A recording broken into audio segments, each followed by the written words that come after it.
అయితే హేమలత లవణం గారు వారు పుట్టినటువంటి ఊరు వినుకొండ. ఇది 1932వ సంవత్సరం ఫిబ్రవరి 26 తేదీన వారు జన్మించారు. ఆ వినుకొండకి పక్కనే ఒక 2-2.5 కిలోమీటర్లు దూరంలో ఉన్నటువంటిది చాట్రగడ్డపాడు అన్నటువంటి గ్రామం. అది వాళ్ళ అమ్మమ్మ ఊరు అన్నమాట. ఈమె యొక్క తల్లిదండ్రులు ప్రముఖ కవి జాషువా గారు మరియు తల్లి మరియమ్మ. అయితే లవణమ్మ మన హేమలత గారి యొక్క ఆ తాతగారి యొక్క పెళ్లి వాళ్ళది కులాంతర వివాహమే. అంటే జాషువా గారి నాన్నగారిది. జాషువా గారి నాన్నగారు యాదవ కులానికి, తర్వాత తల్లి మాదిగ కులానికి సంబంధించింది. వాళ్ళు అప్పుడు అప్పుడు అది బ్రిటిష్ రూల్లో ఉన్నది కాబట్టి బ్రిటిష్ ప్రెసిడెన్సీలో అప్పుడు వినుకొండ అనేది భాగంగా ఉంది. సో అప్పుడు వాళ్ళు ఆర్థిక పరిస్థితి ఏంటంటే వాళ్ళు చర్మకార వృత్తిని పాటించారు. సో ఆర్థికంగా ఇబ్బందులలో ఉండి తర్వాత బ్రిటిష్ వారు వాళ్ళ యొక్క మిషనరీస్ ఏవైతే ఉన్నాయో వాళ్ళ యొక్క ప్రోద్బలంతోని, వాళ్ళ ఆకర్షణతోని క్రిస్టియానిటీని తీసుకోవడం జరిగింది. సో అట్లా జాషువా గారు కూడా క్రిస్టియానిటీ లోపట్నే చాలా కాలం ఉన్నారు. హేమలత గారు జన్మించిన తర్వాత కూడా హేమలత గారు కూడా యాజ్ ఎ క్రిస్టియన్ గానే క్రిస్టియన్ సాంప్రదాయాన్ని కంటిన్యూ చేశారు. ఆమె బైబిల్ని పఠించారు. ఆ తర్వాత పోను పోను పోను రామాయణం, మహాభారతాలు, భాగవతం ఇవన్నీ చదవడం వారు చేశారు. అయితే వారు చదివింది మొట్టమొదట ఎస్ఎస్ఎల్సి ఎప్పుడైతే చదివిందో 2 సార్లు ఎగ్జామ్ రాసింది, 2 సార్లు ఫెయిల్ అయింది. ఆ తర్వాత తండ్రి ఆమెను తీసుకొచ్చి సెకండరీ గ్రేడ్ టీచర్స్ ట్రైనింగ్లోకి ఆమెను చేస్తాడు. ఆ తర్వాత మళ్ళీ ఆమె ఎస్ఎస్ఎల్సి కంప్లీట్ చేసి మళ్ళీ బిఏ మద్రాస్ క్వీన్స్ కాలేజ్లో బిఏ చేస్తుంది. ఆ బిఏ గ్రాడ్యుయేషన్లో ఆమె గోల్డ్ మెడల్ని సాధిస్తుంది. సో అట్లా ఒక ఉన్నతమైన స్థాయికి మెల్లిమెల్లిగా ఆమె చేరుకుంది. ఆమె హాబీ ఏంటిదంటే ఇటు జాషువా గారికి ఆయనకు జంతువులంటే ప్రేమ, జంతు ప్రేమికుడు ఆయన. కవి, ఆ తర్వాత జంతు ప్రేమికుడు. ఈ కుక్కల్ని, కుందేళ్లను పెంచుకునేటువంటి వారు. సో అదే అలవాటు హేమలత లవణం గారికి వచ్చింది. ఆమె కూడా జంతు ప్రేమికురాలే. కుక్కలంటే ఇష్టం, వాటిని పెంచుకోవడం ఇష్టం. అట్లాగే కుందేళ్లను, ఈ పక్షులంటే ప్రేమ. ఇవన్నీ ఆమె యొక్క ఇష్టాలు. ఆ తర్వాత ఒకసారి ఒక సమావేశంలో గోరా గారు తర్వాత జాషు గారు కలుసుకుంటారు. ఒక నాస్తిక సమాజానికి సంబంధించినటువంటి ఒక సమావేశం జరిగినప్పుడు అందులో మాట్లాడడానికి జాషువా గారు వెళ్తారు, అలాగే గోరా గారు వస్తారు. అక్కడ కలుసుకొని మాట్లాడిన తర్వాత ఆయన ఇంటికి వచ్చి, అమ్మాయి నేను ఈరోజు దేవుడు లేడనేటువంటి వ్యక్తిని చూసినాను, కలిసినాను అని చెప్పి చెప్తాడు అనమాట. కుటుంబం ఇంట్లో చెప్తారు భార్యకి, బిడ్డకి. అట్లా వీళ్ళకి గోరా గారి గురించి కొంత తెలుస్తుంది. ఆ తర్వాత వాళ్ళతో ఇట్లా పరిచయం ఏర్పడడం ఇదంతా జరుగుతుంది. ఒకసారి గోరా గారి నుంచి ఉత్తరం వస్తుంది. ఎవరికి? మన జాషువా గారికి. నా పెద్ద కొడుకు లవణానికి మీ అమ్మాయి హేమలతనిచ్చి వివాహం చేయాలని చెప్పి ఉత్తరం వస్తుంది. ఆ ఉత్తరాన్ని చూసి అతను చాలా సంతోషపడతాడు. ఆ విషయాన్ని ఇంట్లో చెప్తాడనమాట. ఇట్లా గోరా గారి నుంచి ఉత్తరం వచ్చింది, హేమలత గారి నుంచి చేయమని. సో అప్పుడు హేమలతను తీసుకెళ్లి జాషువా గారు, మరియమ్మ గారు ఘోర నాస్తిక కేంద్రానికి వెళ్ళి అక్కడ కలుసుకుంటారు. ఆ తర్వాత పెళ్లి నిశ్చయం అయిపోతుంది. ఈ జనవరి 12, 1960 అప్పటికి హేమలత గారికి 28 సంవత్సరాల వయస్సు. ఆ డేట్ కి నిశ్చయం అవుతుంది. సో అంతకుముందే గోరా గారికి గాంధీ గారితో బాగా సన్నిహిత సంబంధాలు, అదొక స్నేహం అనేటువంటిది గాంధీ గారితో ఉండే. ఆయన సేవాగ్రామం వెళ్ళడము రావడము, తర్వాత గాంధీ గారి యొక్క సేవలకి, ఈ ఆశ్రమ వ్యవస్థకి ఆయన ఆకర్షితుడై అట్లా వాళ్ళ స్నేహం అనేటువంటిది, గోరా గారి స్నేహం కంటిన్యూ అయింది. అట్లా దాంతో పరిచయం అయింది. సో అట్లా వారి వివాహం అనేటువంటిది వార్ధా, గాంధీ సేవాగ్రామ్ వార్ధా, మహారాష్ట్రలో అక్కడ జరపడానికి నిశ్చయం జరిగింది. వారి వివాహం కూడా అక్కడే వార్ధాలో సేవాగ్రామ్లో జరిగింది. అయితే అప్పుడు 1960లో గాంధీ గారి శిష్యునైనటువంటి ప్రభాకర్ జీ యొక్క ఆధ్వర్యాన 1000 మంది గాంధేయవాదుల మధ్యన అక్కడ వీళ్ళ పెళ్లి వివాహం, లవణం గారితో హేమలత గారికి వివాహము చాలా ఘనంగా జరుగుతుంది అన్నమాట. సో ఆ విధంగా ఆ తర్వాత ఇక్కడ హేమలత గారికి అత్తగారింటి వాతావరణం ఇవన్నీ చూసిన తర్వాత వాళ్ళు ఏంటంటే అక్కడ వాళ్ళు ఏ విధంగా అయితే జీవిస్తున్నారో ఆ జీవన విధానాన్ని హేమలత గారు చూసి చాలా ఇష్టపడ్డారు. అది బాగా నచ్చింది. అంటే నిరాడంబరంగా అందరూ కుటుంబం సభ్యులు అందరూ కూడా నిరాడంబరంగా, ఏ ఆడంబరం లేకుండా ఉండేవాళ్ళు. తర్వాత ఆభరణాలు కూడా ధరించేవాళ్ళు కాదు. బొట్టు, మంగళసూత్రం అట్లాంటిది వాళ్ళకు ఉండేది కాదు.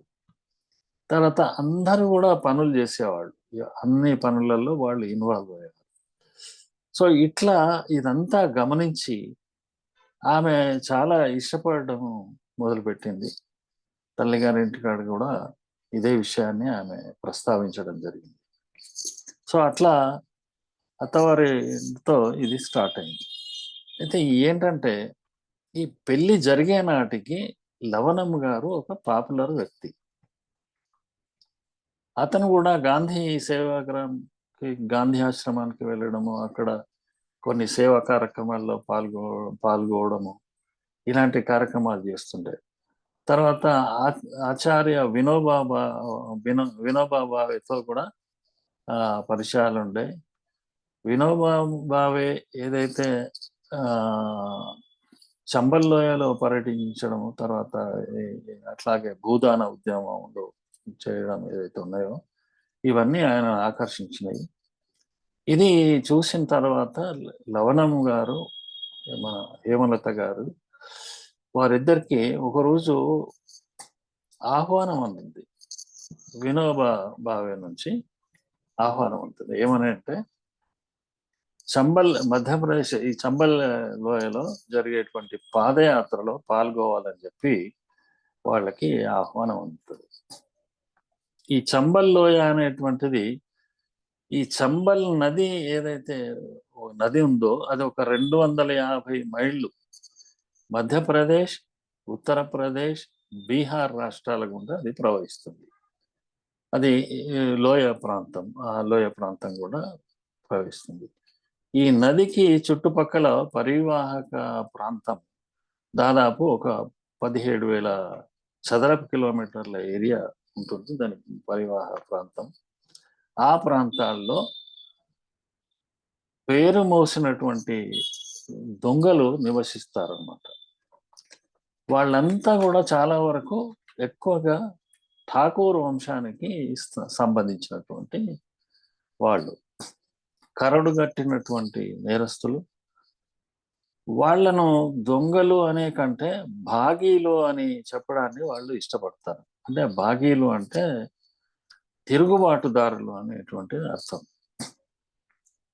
దాంట్లో థగ్గులు, పిండారీలు అట్లాంటి ఒక కరడుగట్టినటువంటి దొంగలు ఉండేది. దాదాపు ఒక 500 వరకు ముఠాలు ఉండేది అక్కడ. ఒక్కొక్క గ్యాంగ్లో 10-15 మంది సభ్యులు ఉంటారు. వాళ్ళందరికీ అప్పుడు ఎక్కువగా ఈ తుపాకులు దొరికేది. కరడుగట్టిన నేరస్తుల మధ్యన అప్పుడే ఆమెకి ఆహ్వానం రమ్మని, పాదయాత్రలో పాల్గొనమని రమ్మని అడగడము. దాన్ని ఫాలో అవుతూ లవణం గారు, తర్వాత హేమలత గారు వినోబా భావేతో కలిసి 17 రోజుల పాటు చంబల్ లోయలో మొత్తం పాదయాత్ర చేసింది. ఆ కరడుగట్టిన నేరస్తుల మధ్యన 17 డేస్ చేసింది. అక్కడ ఈమెకు ఎన్నో అనుభవాలు జరుగుతాయి.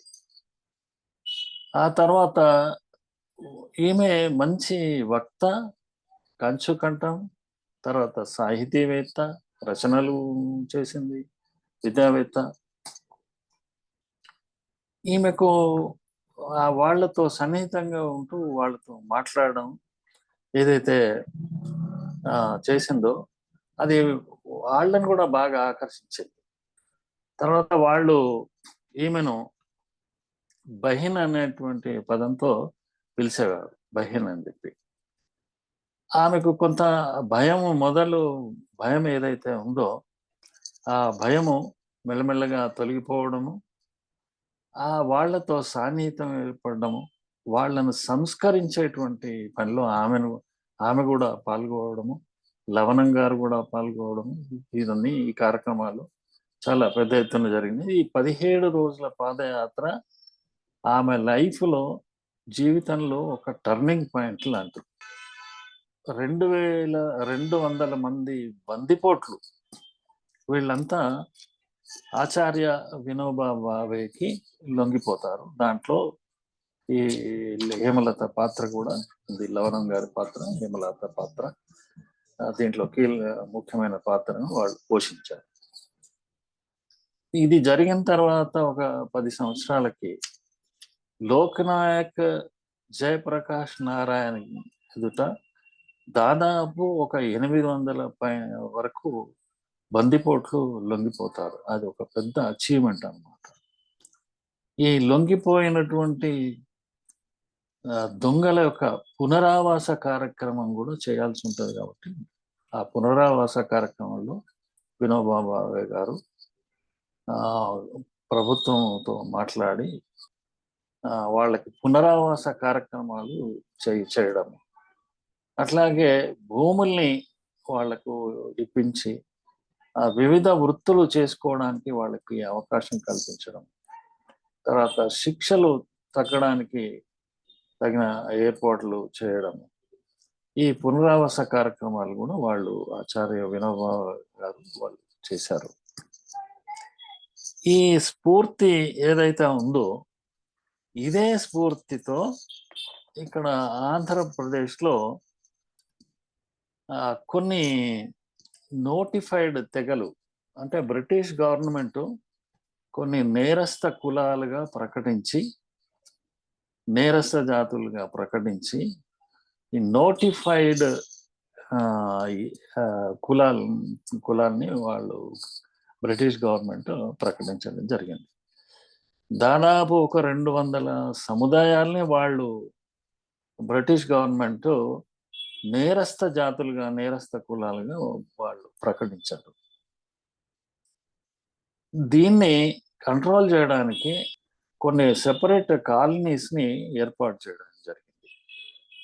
స్టూవర్టుపురము, కావలి, కప్పరాల తిప్ప, బిట్రగుంట, ఇలాంటి సీతానగరము ఇవన్నీ సెపరేట్ కాలనీస్‌ని వాళ్ళకు క్రియేట్ చేసి ఈ నోటిఫైడ్ జాతులు నేరస్తులు ఎవరైతే ఉన్నారో నే నేరం చేసిన వాళ్ళందరినీ తీసుకొచ్చి అక్కడ సెపరేట్ కాలనీలలో పెట్టారన్నమాట. ఎరుకల వృత్తి చేసుకునేటువంటి వాళ్ళు ఉండేది. ఎరుకల వృత్తి చేసేవాళ్ళు ఎక్కువగా. వాళ్ళు గుట్టలు వెళ్ళడము, తర్వాత జ్యోతిష్యము చెప్పుకోవడం, ఎరక చెప్తారంటారు కదా! ఎరక చెప్పడం ఇలాంటిది. తర్వాత ఇంకా కొన్ని మన ఇప్పుడు ఏమంటారు దొమ్మరులు వాళ్ళు ఏదైతే చేస్తారో గారడీ కూడా కొంత చేయడము. ఇట్లాంటి వృత్తులు వివిధ వృత్తులలో వాళ్ళు ఉండేవాళ్ళు. ఆ వృత్తులు కూడా వాళ్ళకి నడవక ఈ దొంగతనం వైపు వాళ్ళు ఆకర్షితులై దొంగతనాలకి వాళ్ళు దొంగతనాలు చేయడం అనేటువంటిది జరిగింది. నేరాలు చేయడము, మళ్ళీ పట్టుబడడము, తర్వాత మళ్ళీ శిక్షలకు గురి కావడము. భార్య పిల్లలు ఒక దగ్గర, వాళ్ళు జైళ్ళల్లో ఇట్లా జరిగేది. ఈ జరుగుతున్నటువంటి దీన్ని గమనించినటువంటి వీళ్ళు ఆల్రెడీ హేమలత గారికి గతంలో చంబల్లో ఏదో పాదయాత్ర వేసి కరడు గట్టినటువంటి దొంగల మధ్యన పనిచేసినటువంటి చరిత్ర ఉంది కాబట్టి ఆమెకి ఆ అనుభవం ఉంది కాబట్టి అదే అనుభవంతో ఈ దొంగలను కూడా సంస్కరించాలి అనేటువంటి దానికి పూనుకున్నదనమాట. వాళ్ళు ఈమె యొక్క మాట తీరు ఇవన్నిటిని నచ్చి, ఆమె చెప్పే విధానము ఇవన్నీ నచ్చి, ఆమె చెప్పినటువంటి మాటల్ని నచ్చి ఆమెను అమ్మ అనే పిలిచేవాళ్ళు అనమాట. ఈ దొంగలు అందరినీ కూడా సరెండర్ అయ్యేటువంటి విధంగా ప్రభుత్వానికి సరెండర్ అయ్యేటట్టుగా ప్రయత్నం చేయడము. అట్లాగే ఈ నోటిఫైడ్ ఏరియాస్ అన్నిటిని కూడా మళ్ళీ డీనోటిఫై చేయించి చట్టం రావడానికి ప్రయత్నం చేయడము.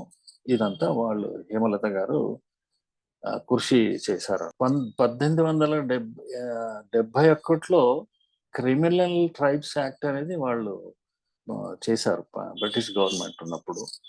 దాంట్లో 1911లో ఒకసారి, 24లో ఒకసారి మళ్ళీ దాన్ని దాంట్లో సవరణలు కూడా చేశారు. అయితే ఇది ఈ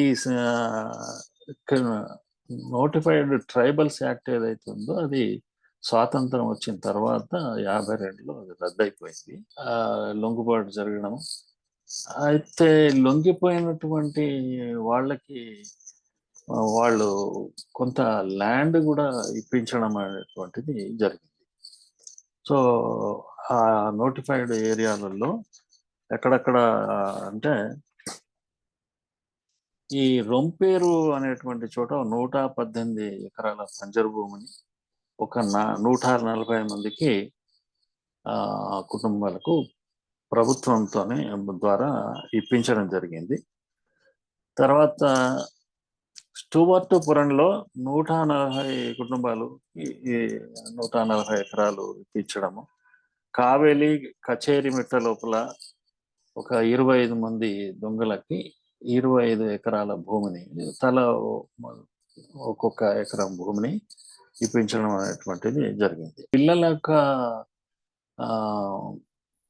వాళ్ళు చదువుకునే ఏర్పాట్లు చేయడము, తర్వాత ఆల్టర్నేటివ్ వృత్తులు చేపట్టేటట్టుగా వాళ్ళకి అల్లికలు, కుట్లు అనేటువంటి దాంట్లో ట్రైనింగ్ చేయడం, బుట్టలు అల్లడం వాళ్ళ వృత్తి ఉంది కదా, ఎరకల వృత్తి వాళ్ళు చేసుకునేది కదా, అట్లాంటిది చేపలు అల్లడము, బుట్టలు ఇవన్నీ పనులు వాళ్ళకి ఒక ఆల్టర్నేటివ్ వృత్తుల్ని కలిగించాను. ఈ లవణము తర్వాత హేమలత గారు మొదటి నుంచి కూడా ఏంటంటే గవర్నమెంట్ స్థాయిలో ఉన్నటువంటి ఉద్యోగులందరితో వాళ్ళకి బాగా టచ్ ఉండేది. అట్లాగే ముఖ్యమంత్రులు, తర్వాత సోషల్ వెల్ఫేర్ మంత్రులు వీళ్ళతో కూడా ఎప్పుడు వాళ్ళు టచ్లో ఉండేది. ఆ విధంగా ప్రభుత్వాన్ని ఎప్పుడు కన్సల్ట్ చేస్తూ ఈ సహాయ కార్యక్రమాలన్నిటినీ కూడా వాళ్ళు చేపట్టేది అనమాట. ఆ విధంగానే అది సహాయ కార్యక్రమాలు సాధ్యమైనవి. వాళ్ళకి పునరావాసం అనేటువంటిది సాధ్యం కావడం అనేది జరిగింది. నిజామాబాద్ జిల్లాలో జోగిని వ్యవస్థ ఎక్కువగా ఉంది. మీరు అక్కడికి వెళ్ళండి అని చెప్పి అప్పుడు గవర్నర్‌గా ఉన్నటువంటి కుమిత్ బిన్ జోషి చెప్పడం జరుగుతుంది. సో, దాన్ని ఆధారంగా ఆమె నిజామాబాద్ జిల్లా లోకి వర్ని దగ్గరికి వెళ్ళి, అక్కడ ఉన్నటువంటి వాళ్ళను కలిసి వర్నిలో ఒక అందరూ కలుసుకొని సమావేశం ఏర్పాటు చేయడానికి ఒక పాక ఏర్పాటు చేసుకొని అక్కడ అందరిని తో కలవడం అవి జరిగేది.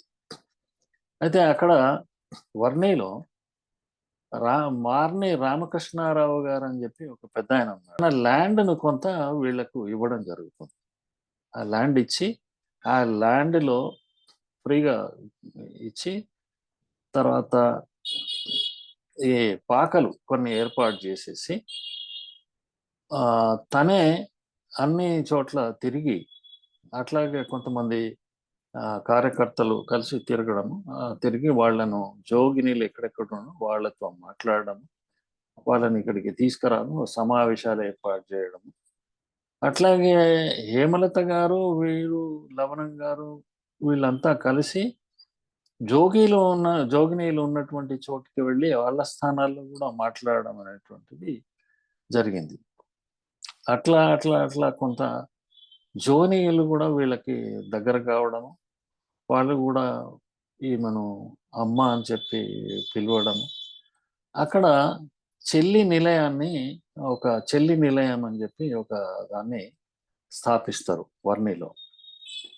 అంటే వీళ్ళకి జోగినీల్ని నీచంగా చూస్తుంది ఈ కుటుంబము, జనము ఆడ ఉన్నటువంటి సమాజం కాబట్టి మనం వాళ్ళని ఒక మంచి పేరుతో పిలవాలి అని చెప్పి ఒక నిర్ణయం చేసుకొని చెల్లి అనేటువంటి పేరుతో మనం పిలవాలి అని చెప్పి వాళ్ళు ఉండే ప్రదేశాన్ని చెల్లి నిలయం అని చెప్పి ఒక చెల్లి నిలయాన్ని ఏర్పాటు చేశారు. అట్లా మెల్లమెల్లగా జోగిని వృత్తిని మాన్పించడానికి కృషి జరుగుతున్నప్పుడు కొద్ది మంది వాళ్ళు వృత్తిని మానేయడము, ఆ వృత్తి మానేసిన తర్వాత మళ్ళీ వాళ్ళకి పునరావాస కార్యక్రమాలు జరగాలి కాబట్టి వాళ్ళకి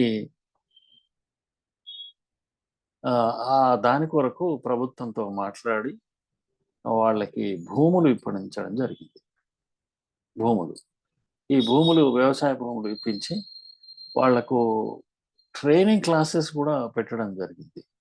అంటే వ్యవసాయము చేయడానికి అనువైన తరగతులు, అట్లాగే అల్లికలు, కుట్లు, ఇతర మిగతా పనులు ఇవన్నీ నేర్పుతూ ట్రైనింగ్ సెంటర్స్‌ను కూడా వాళ్ళు నిర్వహించడం జరిగింది. ఆ విధంగా వాళ్లకు పనులు నేర్పియడము, తర్వాత కొందరిని కొన్ని చోట్ల ఉద్యోగస్తులుగా తీసుకోవడము, ఆ విధంగా ఎంప్లాయ్‌మెంట్ కొంత క్రియేట్ చేయడము, ప్రభుత్వంతో మాట్లాడి ఇవన్నీ చేస్తూ పునరావాస కార్యక్రమాలు చేయడం జరిగింది. జోగిని వ్యవస్థ, తర్వాత దేవదాసి వ్యవస్థ అనేటువంటి 2 వ్యవస్థలు ఉన్నాయి. దాదాపు అన్నీ ఒకలాగానే ఉంటాయి. దానికి సారూప్యత అనేది ఉంది. సో, జోగినీలు ఏంటంటే ఈ ఎల్లమ్మ, రేణుకా ఎల్లమ్మ, మారెమ్మ, పోచమ్మ, పోలేరమ్మ, అంకాలమ్మ, మైసమ్మ అనేటువంటి దేవతల్ని కొలుస్తారు.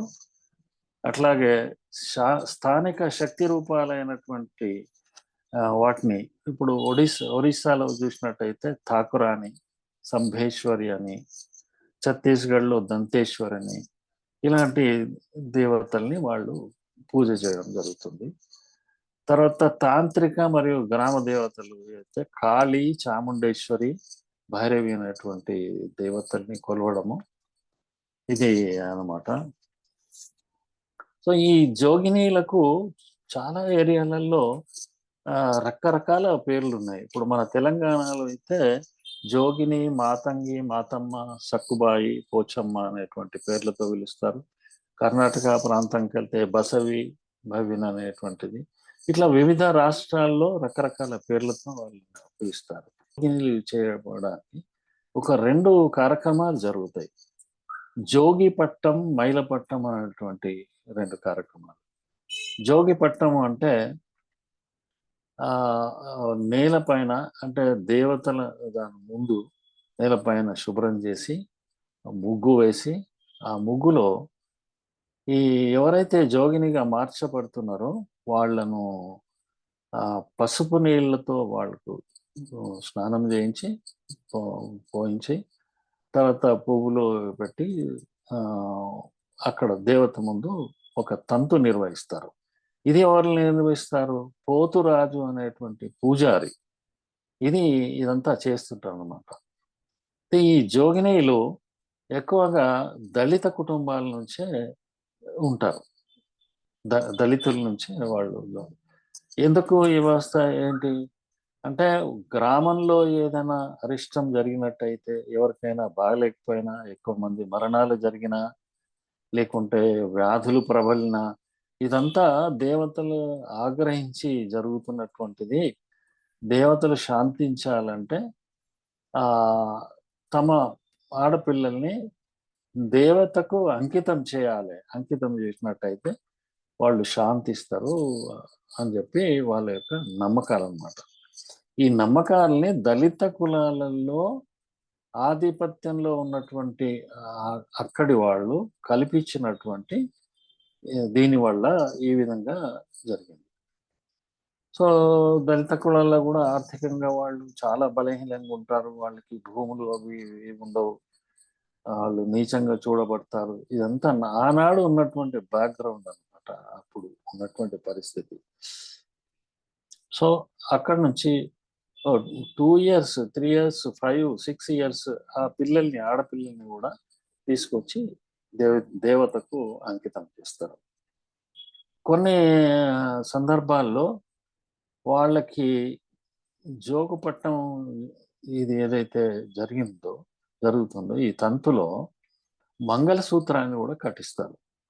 అయితే పోతురాజు అంటే ఈ పూజారి పోతురాజు కానీ, లేక ఊర్లో ఉన్నటువంటి గ్రామ పెద్ద కానీ గ్రామ పెద్దతో తాళి కట్టిస్తారనమాట. సో దీని తర్వాత మళ్ళీ ఆమె రజస్వల అయిన తర్వాత మైలపట్టం అనేటువంటి ఒక కార్యక్రమాన్ని వాళ్ళు చేస్తారు గ్రామంలో. అది కూడా చాలా పెద్ద ఆర్భాటంగా చేస్తారు.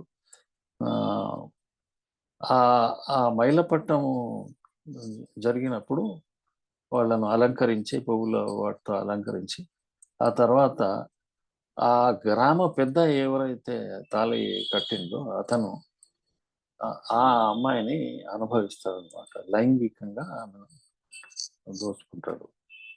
సో ఇలాంటి అప్పుడు ఉన్నటువంటి వ్యవస్థలో ఇలాంటి ఒక నీచమైనటువంటి సాంప్రదాయం ఆనాడు కొనసాగింది. సో ఇలాంటి సాంప్రదాయాన్ని నుంచి జనాన్ని బయటకు తీసుకురావడానికి కొరకు కృషి చేసి వాళ్ళందరినీ నచ్చజెప్పి ఒక దగ్గరికి చేర్చడము.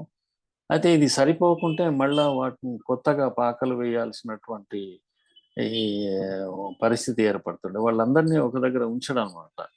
ఎక్కడెక్కడైతే జోగుపట్టం జరుగుతుందో అక్కడికి వెళ్ళి హేమలత గారు వెళ్ళి ఆ జోగుపట్టం జరగకుండా ఆపడానికి ప్రయత్నాలు చేశారనమాట.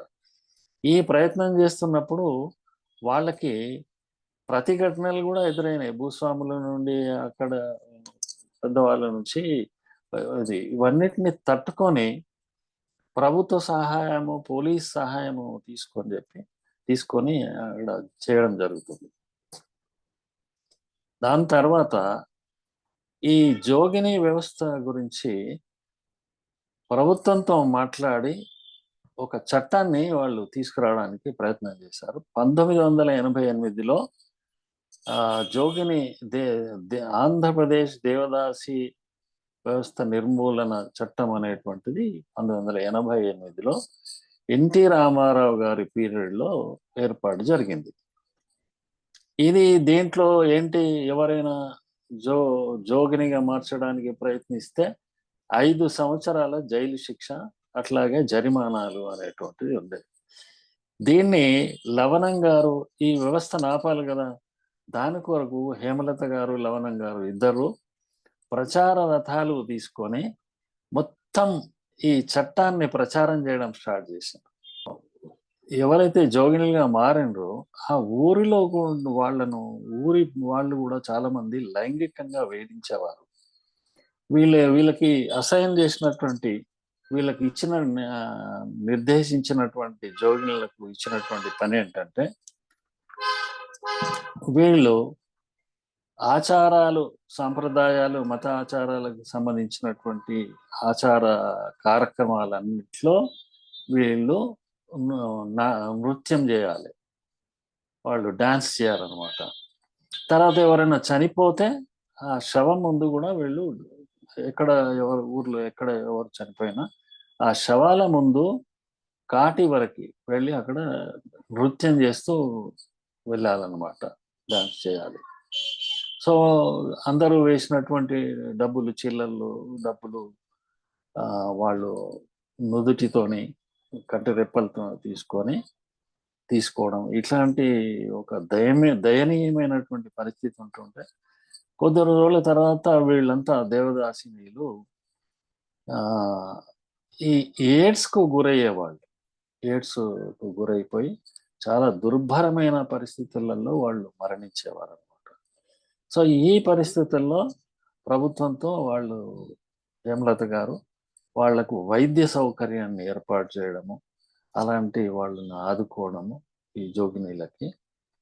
అంటే వృత్తి మానిపించిన తర్వాత, జోగిని వ్యవస్థ నుంచి వాళ్ళని బయటకు తీసుకొచ్చిన తర్వాత, ఇలాంటి వాళ్ళకి ఇది చేయడము చేశారనమాట. అంటే వాళ్ళకందరికీ ట్రీట్మెంట్స్ ఇప్పియడం. ఏదైతే ఎయిడ్స్‌కు గురైనటువంటి వాళ్ళకి మందులు ఇప్పించడం. తర్వాత సో, పాఠశాలలు ఏర్పాటు చేయించడము వీళ్ళ కొరకు. పిల్లల్ని బాగా చదువుకోనేటట్టు చేయడము. ఇవన్నీ జరిగినాయి. తర్వాత ఈ సంక్షేమ కార్యక్రమాలు, తర్వాత ఆల్టర్‌నేటివ్‌గా వృత్తులు చేసుకోవడానికి శిక్షణా కార్యక్రమాలు చేయడము. తర్వాత కొంతమందికి వ్యవసాయ పరికరాల్ని ఇప్పించడము. వ్యవసాయానికి ఒక్కొక్క ఎకరం భూమి, దాదాపు 1000 ఎకరాలు ప్రభుత్వంతో మాట్లాడి జోగినులకి హేమలత గారు ఇప్పించడం జరిగింది. ఆ తర్వాత కూడా ప్రభుత్వం వారు ఇదే కాకుండా ఇంకా కొంత భూమిని కూడా వాళ్ళకు ఇచ్చారు. ఇట్లా ఎప్పుడైతే చట్టం వచ్చిందో అక్కడి నుంచి ఈ వ్యవస్థ అనేది నిర్మూలింపబడడం అనేది జరిగింది. కాకపోతే అక్కడక్కడ ఇంకా రహస్యంగా జరిగినాయి. ఈ జోగు పట్టం ఇవన్నీ జరిగి 1977లో దివిసీమలో ఒక పెద్ద తుఫాను, తర్వాత ఉప్పెన అనేటువంటిది రావడం జరిగింది. 50,000 మంది వరకి చనిపోవడం జరిగింది. ఇది ఎట్లా జరిగింది? ఒక 3 రోజులు వర్షం కురిసింది. ఒక రోజు అది వర్షం ఆగిపోయింది. వాళ్ళు కొంత ఊపిరి పీల్చుకున్నారు. కానీ మళ్ళీ రాత్రి వర్షం మొదలు కావడము. అదే రాత్రి ఒక పెద్ద అల, సముద్రం ఉప్పొంగి పెద్ద అల ఊర్ల మీద పడడము ఆ విధంగా జరిగింది. దాదాపు ఒక 100 గ్రామాలు తుడిచిపెట్టిపోయినాయి. 100 గ్రామాలు. అది ఈ అలల ఎత్తు ఒక 20-25 ఫీట్ల ఎత్తున్నటువంటి అలలు వచ్చి దాదాపు 20-25 కిలోమీటర్ల దూరం వరకు లోపలికి చుచ్చుకురావడము. ఈ విధంగా ముంచెత్తడము గ్రామాల్ని.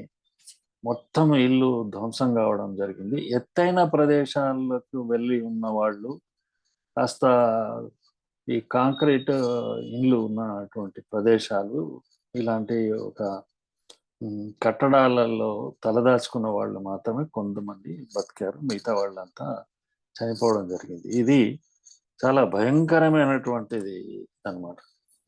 సో, ఇలాంటి పరిస్థితుల్లో ఎక్కడ చూసినా శవాలు.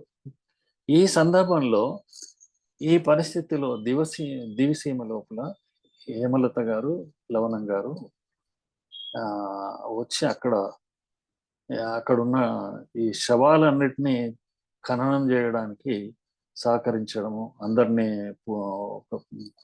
ప్రేరేపించడము, చిన్న చిన్న సేవా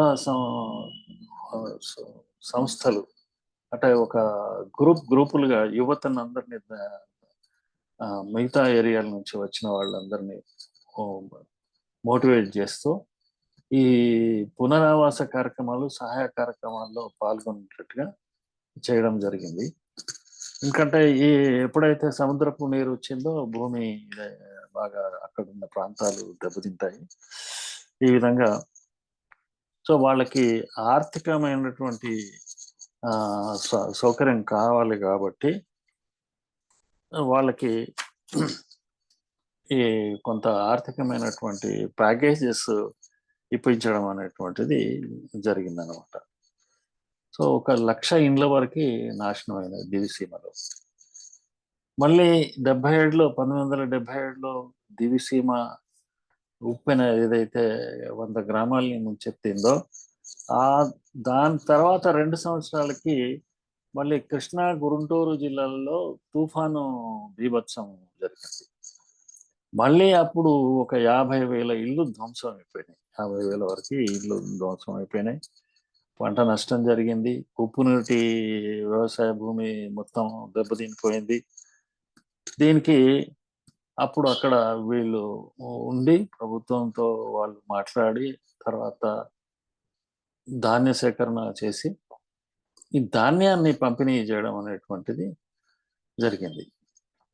అట్లాగే మళ్ళీ వీళ్ళకి పాకలు నిర్మించడము ఇవన్నీ పునరావాస కార్యక్రమాలు కావాలి కాబట్టి మళ్ళీ షెల్టర్స్ ఉండడానికి షెల్టర్స్ ఏర్పాటు చేయడం ఇట్లాంటి దాంట్లో చురుగ్గా పాల్గొన్నారు హేమలత గారు వీళ్ళంతా కూడా. ఈ 77, 79లో వచ్చినటువంటి తుఫాన్లు, దివిసీమలోను ఉప్పెన, దీని తర్వాత మళ్ళీ 1996లో తూర్పు గోదావరి జిల్లా సైక్లోను జరిగింది. కాకినాడ, అమలాపురము ఈ ప్రాంతాలు ఏవైతే ఉన్నాయో అవి దెబ్బతిన్నాయి. దాదాపు 2 లక్షల మంది జనం నిరాశ్రయులు అయిపోయారు. 2 లక్షలు, 1000 మంది మరణించడం జరిగింది. సో పంట నష్టం, తోటలు ధ్వంసం కావడము తుఫానికి ఇవన్నీ జరిగినాయి. సో అక్కడ ఒక 500 కోట్ల పునరావాస పథకాన్ని రావడానికి వాళ్ళు కృషి చేశారన్నమాట. ఇదంతా కూడా సంస్కార్ అనేటువంటి సంస్థను లవణం గారు, హేమలత గారు ఇద్దరు కలిసి సంస్కార్ అనేటువంటి సంస్థను ఆర్గనైజేషన్ ఒకటి ఏర్పాటు చేయడము, అది నాస్తిక కేంద్రంలో. ఈ సంస్కార్ ద్వారానే ఇటు జోగినీలకు సంబంధించినటువంటి ఈ వ్యవస్థ నిర్మూలనలో దాని ద్వారానే వాళ్ళు కృషి చేయడం జరిగింది.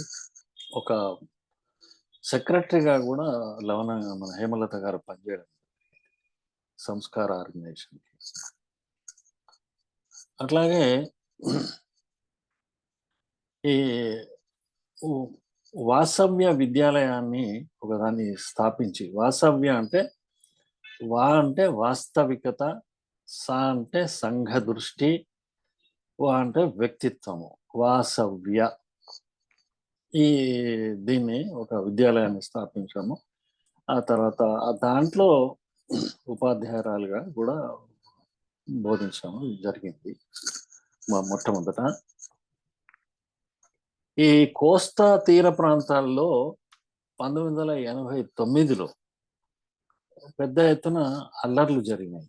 అంటే ఈ దళితులకి తర్వాత ఆధిపత్య కులాలకి మధ్యన అల్లర్లు జరిగినాయి. అప్పుడు ఈ ఘర్షణలో దళితుల ఇళ్లను ధ్వంసం చేయడము, మహిళల్ని మానభంగం చేయడము, తర్వాత కొంతమంది దళితుల్ని చంపివేయడము, ఈ హింస అనేటువంటిది పెద్ద ఎత్తున జరిగింది.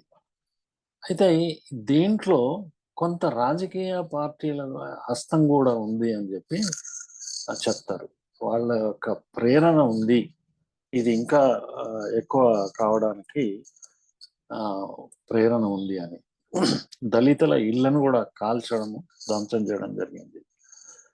సో అప్పుడు వీళ్ళు అక్కడ హేమలత యొక్క కీలక పాత్ర ఏంటంటే ఈ సంఘర్షణ నివారణ శిబిరాల్ని ఆమె నిర్వహించింది. 70 రోజుల పాటు మొత్తం ఈ కోస్తా జిల్లాల్లో 70 రోజుల పాటు 1400 కిలోమీటర్ల పాదయాత్ర చేయడం జరిగింది. అంటే ఐక్యతా యాత్ర దీన్ని నిర్వహించి ఆ విధంగా ఈ అల్లర్ను కంటిన్యూ కాకుండా ఆమె శ్రమించడము జరిగింది, కృషి చేయడం జరిగింది.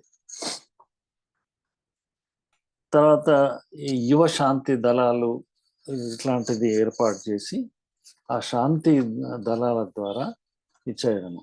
తర్వాత ఇది ఈ యొక్క ఘర్షణ ఆగిపోవడానికి ఇరు వర్గాలతో మాట్లాడి, ఇటు దళితులతో అటు ఆధిపత్య కులాలతో ఇద్దరితో మాట్లాడి ఆమె దీన్ని పరిష్కారం చేయడానికి ప్రయత్నం చేసింది. వీరి మన హేమలత గారి నమ్మకం కూడా ఏంటంటే హింసతోని మనకు పరిష్కారం అనేది దొరకదు, ఏదైనా సంభాషణ ద్వారానే పరిష్కారము లభిస్తుంది అనేటువంటిది వారి యొక్క నమ్మకం. కుల నిర్మూలనకి కృషి చేయడం. ఇప్పుడు జోగినేల గురించి మనం అంతకుముందు చెప్పుకున్నప్పుడు అక్కడ ఏం జరిగిందంటే జోగిని దాదాపు 50 మంది జోగినీలకు ఆమె హేమలత గారు పెళ్లిళ్ళు చేసింది. ఈ జోగినీలు ఇష్టపడ్డటువంటి వ్యక్తులు లేక జోగినీలను ఇష్టపడ్డటువంటి వ్యక్తులతో వాళ్ళకి ఏ కులాలైనా వివిధ కులాలైనా పెళ్లి జరిపించడం. అదేవిధంగా కులాంతర మతాంతర వివాహాలు కూడా జరిపించడం జరిగింది. అస్పృశ్యత నివారణకి, లైంగిక అత్యాచారాలకు వ్యతిరేకంగా, సామాజిక అసమానతకి పరిష్కారం కొరకు ఈమె తీవ్రంగా కృషి చేసింది. ఇంటర్నేషనల్ సంస్థలతోనే వృద్ధులకు తర్వాత అనాథ బాలల కొరకు ఫండ్స్ తీసుకొచ్చి కొన్ని కార్యక్రమాలు నిర్వహించడం జరిగింది. చాట్రగడ్డపాడు ఏదైతే అమ్మమ్మ ఊరుందో, ఒకసారి అక్కడికి వెళ్ళినప్పుడు అక్కడి పరిస్థితులను గమనించిన తర్వాత చాలా బాధపడి అక్కడి ఇల్లు కూలిపోయేటువంటి ఇల్లు అవన్నీ చూసి జాషువా నగర్ అనేటువంటి దాన్ని ఒకటి స్థాపించాం. ఒక 50 acres ల్యాండ్ గవర్నమెంట్ నుంచి తీసుకొని విరాళాలు సేకరించి 150 పక్కా ఇళ్లను ఏర్పాటు చేయడం జరిగింది. వీరు రాసినటువంటి రచనలు ఏంటంటే నేను, నా జీవితం, మా నాన్నగారు, జీవన ప్రభాతం అనేటువంటి ఒక నావెల్, తర్వాత మూఢనమ్మకాలకు వ్యతిరేకంగా తాయెత్తు గమ్మత్తు అనేటువంటి ఒక పుస్తకాన్ని రాశారు. జాషువా కలం చెప్పిన కథ అనేటువంటిది ఒకటి. ఈమె చాలా పురస్కారాలు అందుకుంది. తెలుగు యూనివర్సిటీ నుంచి ఆమె డాక్టరేట్ తీసుకుంది ఈ 2007 లోపల. 2004లో రామినేని ఫౌండేషన్ పురస్కారాన్ని అందుకుంది. హ్యూమనిజాన్ని ప్రమోట్ చేసినందుకు ఇదే తెలుగు యూనివర్సిటీ అవార్డు ఇచ్చి సత్కరించింది. తర్వాత ఆంధ్రప్రదేశ్ ప్రభుత్వం 1986లో ఆత్మగౌరవ పురస్కారాన్ని ఇచ్చి సత్కరించింది. అట్లాగే ఉగాది పురస్కారాన్ని ఇచ్చి సత్కరించింది. యుఎస్ఏ వెళ్ళినప్పుడు ఆమెకి అథీస్ట్ అచీవ్మెంట్ అవార్డు అనేటువంటిది అమెరికాలో ఇవ్వడం జరిగింది. అక్కడ హ్యూమనిస్ట్ సమావేశంలో ఆ అవార్డుని ఇచ్చారనమాట. ఇంకొకటి రెడ్ అండ్ బ్రేవరీ అవార్డు 2003లో ఆంధ్రప్రదేశ్ ప్రభుత్వం చేత అవార్డుని అందుకుంది. తర్వాత సాహిత్య పురస్కారాన్ని తెలుగు యూనివర్సిటీ నుంచి అందుకోవడం జరిగింది. ఇవి ఆమె అందుకున్నటువంటి పురస్కారాలు. ఈ గొప్పగా కార్యక్రమాల్ని చేపట్టినటువంటి హేమలత గారు 76 సంవత్సరాలు జీవించారు. మార్చి 19, 2008 సంవత్సరం నాస్తిక కేంద్రంలో ఓవేరియన్ క్యాన్సర్తో, గర్భాశయ క్యాన్సర్తో వారు మరణించడం జరిగింది. ఆమెకు దేశం అంటే అమితమైనటువంటి ప్రేమ. దేశాన్ని ప్రేమించడం అంటే మనుషుల్ని కూడా మనము ప్రేమించాలి అనేటువంటిది. మనుషుల ఎడ దయ మనం చూపించాలి, సంస్కరణను చేపట్టాలి అనేటువంటిది. ఆ విషయంలో తను చెప్పినటువంటి ఒక విషయం ఏమంటే, నా దేశం తప్పు అయితే దాన్ని దిద్దుతాను, నా దేశము ఒప్పు అయితే దాన్ని అనుసరిస్తాను అని చెప్పి ఆమె చెప్పిందనమాట. అయితే అందరికీ ఒక స్ఫూర్తి ఏంటంటే, ఒక మహిళ అయి ఉండి ఆమె ఇంత గొప్పగా ఆమె ఈ ఉద్యమంలో పాల్గొనగలిగింది అనేటువంటిది విషయాన్ని మనం గమనించాలి. దాన్ని స్ఫూర్తిగా తీసుకొని అందరం మనం సమాజం, ఒక మంచి సమాజం కొరకు మనం కృషి చేయాల్సినటువంటి మనం అవసరం ఉంది.